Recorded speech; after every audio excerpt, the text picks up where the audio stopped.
Resident Evil Village has landed on PC, and my opinion of the game is in a strange place here. On one hand, I'm loving what it does technically, but on the other hand, I'm scratching my head for what it does technically. How come? Well, you can find out in the course of today's video as I go through the options looking at their visuals and performance, generate optimized settings, and compare the game to the Xbox Series X version to deliver my final verdict on this hokey entry into the Resident Evil series. They're coming again! Rose is here? Like always, my opinion of a game finds its first footing in the menu, which Resident Evil Village generally does in a great way, but also has a great awkwardness as well. On a feature set level, the graphical options in Resident Evil Village are good to great, giving you control of many of the game's graphical effects, with preview windows showing off the visual differences in screenshots, as well as having various bars describing the performance or visual effect of changing the graphical option. These bars are of course a bit of nonsense in the end, as they do not describe any real tangible effect, but they do communicate an understanding of what is expensive and visually noticeable, so that is definitely appreciated. The problem with the menu comes in how it is navigated. It is not at all designed right, to say the least. For example, if you have a mouse, like most people do on PC, you have to painfully and slowly scroll each option to move the menu down. And for some reason, it is done with the least sensitivity possible, so it takes an age and a half and is not at all enjoyable. But what about with a pure keyboard navigation? Well, that is quicker at scrolling this menu and selecting and deselecting objects. But you cannot use the keyboard by itself, as the only way to navigate out of a submenu is by clicking the right mouse button. This is baffling, as most games have the escape key as the primary way to get out of a submenu, and it not being able to be used here slows down the process of changing graphical options in any way. Even though a mouse and keyboard are superior for such things to a controller, the controller here in this game actually ends up being faster for menu navigation. This is not good. This situation of the menu being both good and bad at the same time is rather representative of my technical experience in Resident Evil Village on the PC, something that continues into these newer options that you can find here. Let me first start with the new option in this game due to AMD's sponsorship with variable rate shading. In titles in the past like Wolfenstein: The New Colossus or Gears 5, VRS Tier 2 can improve performance while being perceptually invisible on their base setting. Variable rate shading in Resident Evil Village does not do this at all and is immediately visible in a bad way. Just in the opening scene, like you see here, variable rate shading on its default balance setting is degrading inner surface detail in areas where it honestly should not. Like here on the carpet on the ground, where there's an obvious color change in the pattern of the carpet, but it is still being degraded. Or here on the far wall in the back, where there is fine-grained detail in plain visible lighting that is being completely erased. If we push into the scene a bit further, we can see how VRS here is doing things that it should not do if it were designed correctly, and it is actually affecting the edge of objects where there is a large and dramatic signal change. So this causes geometric edge aliasing and object edges to look lower res. The performance difference from turning it on or off here I think is completely irrelevant, as I do not recommend this setting to anyone, and VRS Tier 2 is really not supposed to work this way. The ray tracing in this title, seen for the first time on PC and given options in the menu, is thankfully better integrated, but still leaves me perplexed and wanting more. The option to turn on ray tracing activates both ray trace specular reflections and diffuse local bounce light coming from light sources, like local lights or from the sunshine outside, and in doing so also deactivates SSAO, as this GI pass takes the place of SSAO entirely, and SSAO should not be used in conjunction with it. The diffuse global illumination from this ray tracing is the star of the show and is greatly superior to SSAO and increases the realism of the rendering. Like here in the opening chapter, on the left is AMD's Fidelity Effects CACAO with no RT, and on the right we have RT set to on with no SSAO at all. The differences are obvious, but let me point them out to drive this point home. Behind the pillar here on the right, the global illumination creates a distinct indirect shadow from the bounce lighting of the lights in the room adjacent. So you can see the outline of the pillar's shadow here on the right. On the left, CACAO on the other hand, does no such thing, as it is ambient occlusion and is essentially a contact shadow simulator that traces the edges of objects. So the backside of the pillar is left shaded as light leaks through to the other side, and it looks very video gamey in comparison. Also, just take note of the general ambience in the room being very different, as light is bouncing around surfaces, creating a much warmer glow on the right with multiple indirect shadows, like under the lip of this overhang above the television, or impressively on the clock mounted on the wall. Here, CACAO is just creating a thin dark line around the clock, while Global Illumination's indirect lighting is basking this clock with light and creating a soft shadow in the direction away from that light on the wall. A great majority of the scenes in the game, especially indoor ones, are affected in this manner, but outdoors also has advantages too. Like here in this overhang as the sunlight is just hitting the area to the left outside of the image's view. With CACAO or SSAO of any kind, it is just applying darkening to areas where it thinks geometry is touching and not necessarily based upon lighting direction or intensity. It's filling in shadows and not actually adding in light. So like here on the ground, you can see the table leg is casting an indirect shadow with the ray traced GI, while CACAO on the left just has that leg floating there. Same with the pot here on the right hand side of the image, which has an indirect shadow casting from its right side away from the bounce light with GI, but SSAO leaves it floating and almost lacking any shading at all, since SSAO has no concepts of light's direction here. CACAO also in comparison darkens areas that it should not, like here in the middle of the image behind this stick, where SSAO kind of just fills it in with darkness as it thinks the geometry of the bucket in the background and the stick are close to one another, when in reality, of course, we can see they are not. And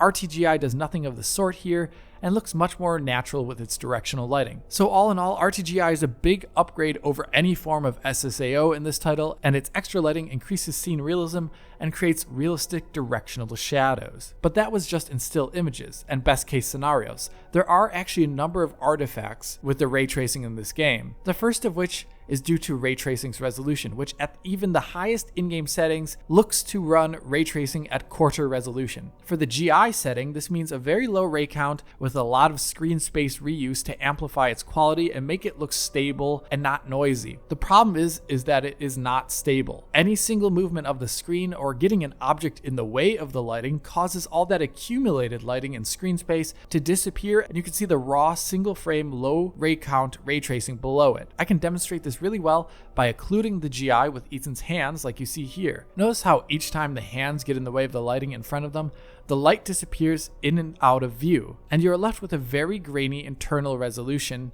of the RTGI pass. This happens rather often in the game when you're playing it and can lead to some very grainy moments or images. A second issue is that the GI applies to lights that lack any shadow maps. So you can often have GI bouncing light through objects. Like here in the castle, this light mounted on the wall is set to non-shadow casting. So the GI from it is bouncing through the wall and through the objects around it. It looks rather unnatural as a result, I think. These issues carry over to the game's ray traced reflections, unfortunately. Here, the default high settings for ray traced reflections look to be quarter resolution of your internal resolution, but also have the problem, unlike RTGI, of having that internal resolution being incredibly obvious no matter what. You can literally see the pixel grid inside reflections, like a screen door effect or old school scan lines. So while RT reflections are appreciated in the fact that they show off-screen objects and things like that, their low resolution can often be distracting, and it cannot be remedied at all with the in-game settings. So instead of RT reflections dazzling when they're in view, they can often look out of place and low resolution, sticking out in a way that is less than positive. Usually it's great when RT reflections draw attention to themselves in games, but here that attention shows something that is less than flattering. And just like the RTGI, these reflections have a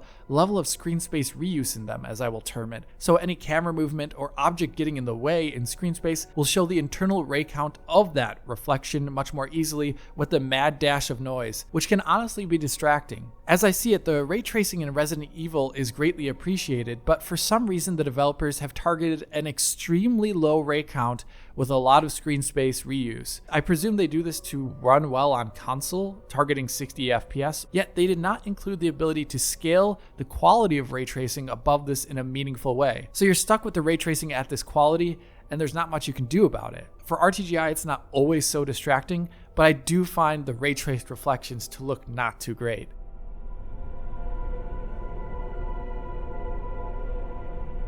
Beyond the ray tracing and VRS, there are two other areas of concern I have in the settings in this game as they're currently present. The first is with the field of view and how there is no in-game control over field of view. Resident Evil has a very narrow FOV while you play the game. This narrow FOV may be fine at 2 meters or more away from a television, but it's really not acceptable at all when played on a PC at standard monitor distances. I find myself occasionally disorientated from the low FOV in this game while playing on PC, and there was no way to change it, sadly. The second and last area of concern comes from the anti-aliasing option, where I get the distinct feeling here that the anti-aliasing is not working perhaps as it should.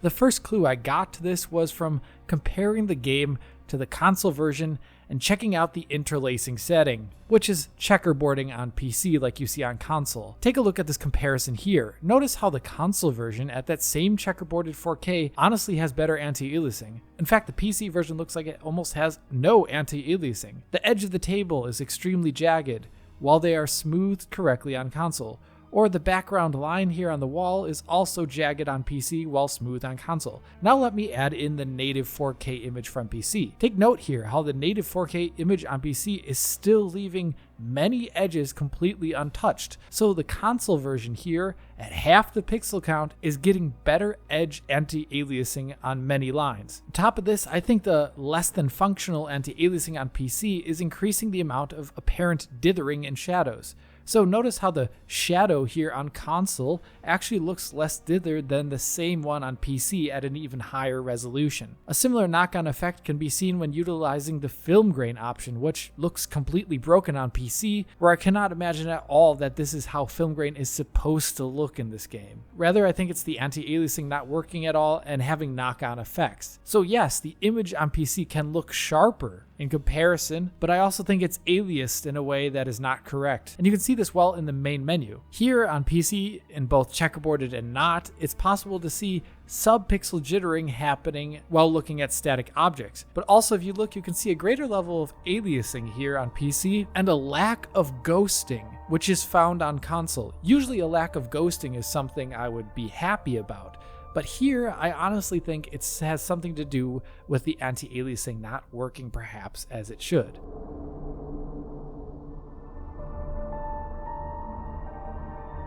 So the menu and settings have less than ideal realizations, but performance scaling in the settings at least seems more normalized. Here's where I will go over my optimized settings and what similar settings were able to be found that approximate those on Xbox Series X. To make my optimized settings, I tested the game at 1080p on an RTX 2060 and Ryzen 3600. Let's first start with one of the easiest performance wins with volumetric lighting quality. Here there is honestly scarcely a difference between high and low settings in terms of visuals. Going down from high to mid increases performance by 17% and down to low by nearly 21%. Here I recommend the mid setting just to be careful, though low is going to be perfectly fine. Due to these nigh imperceptible differences, it's not possible to figure out what Xbox Series X is using, but I highly doubt the developers would waste performance on the high setting for very little visual gain. So here I imagine it's probably using something like the mid setting. The next setting of great performance consequence is ray tracing. Here going down from mid to high does not seem to change the ray tracing image at all and does not seem to have an effect on performance. Going down to low though decreases the ray count and looks pretty bad as the reflections are already not too high res in the first place, though it increases performance by 16%. Turning off RT can increase performance by nearly 100%. Here I recommend users either use mid or high, but it doesn't really matter which one. In side-by-sides with Xbox Series X, it is obvious to see that the Xbox Series X uses the interlacing setting first and foremost. As we can see, the internal resolution of ray tracing goes to around 1/8 res with interlacing versus 1/4 res at native rendering at 4K. In side-by-sides though, it is not possible to tell if Xbox Series X is using the mid or high setting since they're so visually similar. It's just possible to see that it is not using low. So Xbox is using either mid or high, but it really doesn't matter given the performance difference. The other RT setting on PC only affects RT reflections and the roughness threshold, with high having more dull surfaces receive duller reflections than mid or low. Here I recommend high, even though mid can have a 9% performance improvement, as going down below high greatly reduces the amount of RT reflections in the game. Here, Xbox Series X is using the high setting. The last setting that will have a large performance win is the shadow cache setting. Here, turning on the shadow cache increases performance on the GPU in this scene by nearly 35%. This setting, though, will increase the amount of VRAM utilized, for example, by over 100 megabytes just in this shot. Still, the performance wins are too important, and I recommend every GPU out there use this setting if possible. After this, possible performance wins from the settings become less impressive or more dependent upon your PC setup. For example, the mesh quality setting adjusts the range at which higher quality models are displayed into the distance. Here in a GPU limited scenario, the high setting barely affects performance, with mid increasing performance by 2% and low increasing performance by 5%. Here I will generally recommend the max setting on PC unless you have a lower end CPU, like worse than a Ryzen 2600, or if you have a GPU with less than 8 gigabytes of VRAM, as each setting also decreases the amount of VRAM utilized as well. So if you have lower VRAM accounts, then use mid, I would say. Here, finding the Xbox Series X setting was simple. In this area in the campaign, looking at this pile of snow and rubble on the ground, I was able to determine that at this distance, while aiming down the gun sights,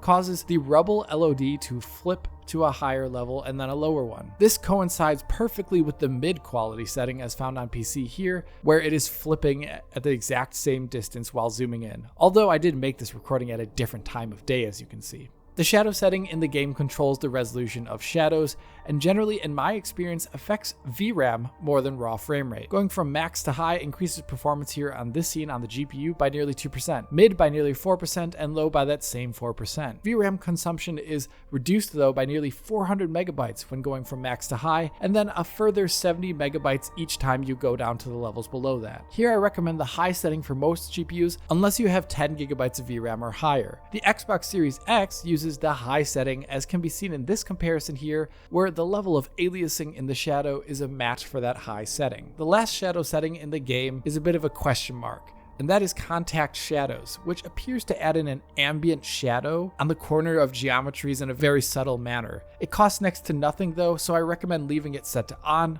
which is also what Xbox is doing. And if you're not utilizing ray tracing, then you will also want to look at SSAO options, and here I found the CACAO option the best one. It is slightly more expensive than SSAO, but honestly, without RT on, this game is going to be flying on pretty much every GPU out there.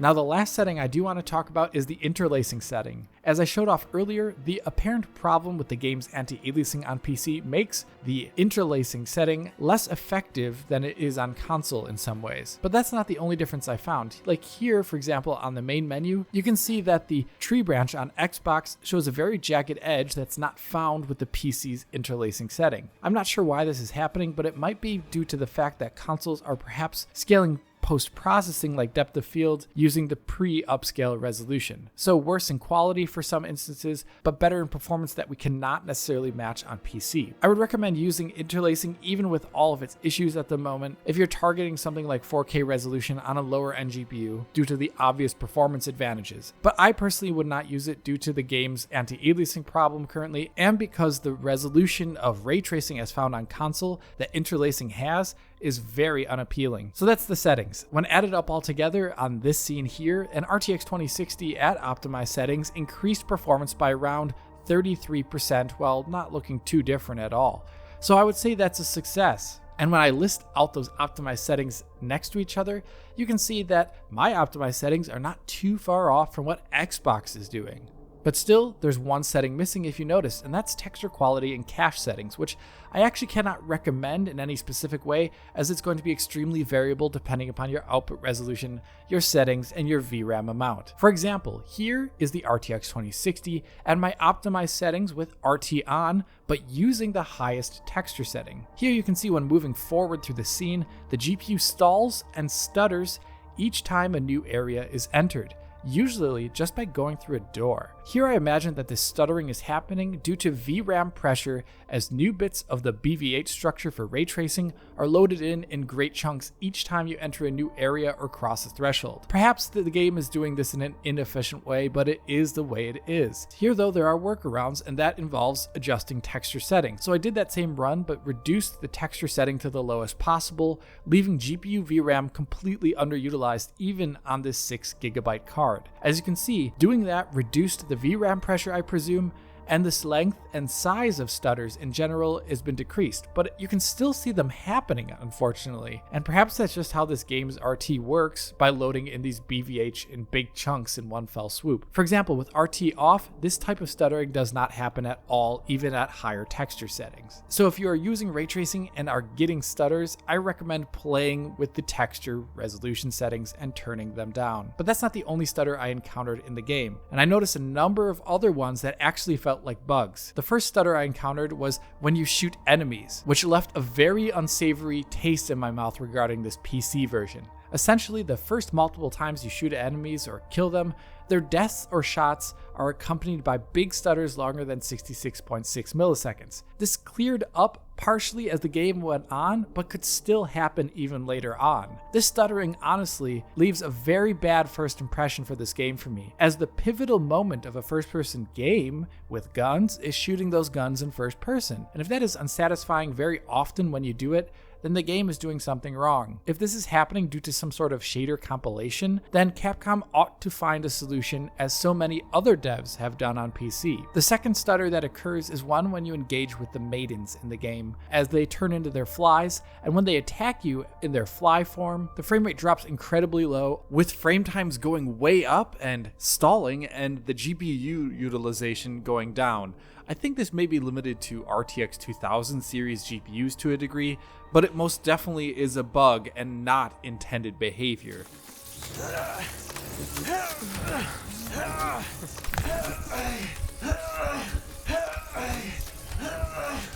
But now let's get to the last portion of this video, where I can test PC GPUs against the Xbox Series X. To do this, I selected this scene later on in the game where my colleague John noted that the consoles are going to be dipping below 60 FPS rather constantly, and I found one area where zooming in with the pistol drops FPS to a perfectly constant 54. Same view scene, and my console settings on the Founders Edition RTX 3090 runs at 2 times the frame rate. A highly overclocked XFX 6800 XT runs this moment with an 84% higher frame rate. And interestingly, the RTX 2070 Super runs this scene at 55 FPS. So essentially just the Xbox Series X performance here. These are pretty interesting numbers in the end, but I cannot help but wonder how this scene or this game would run on all of these GPUs and the Xbox Series X if Capcom actually had a useful VRS implementation. And that's kind of how I feel about this whole game. I'm left bewildered by Resident Evil on PC. I think it's doing great things, like the ray tracing is going in an excellent direction for enhancing the visuals, and I think the menu options are not bad. It's just that the execution of a number of these things is flawed. The inability to scale ray tracing above the incredibly low resolution they are at is disappointing, but the biggest disappointment comes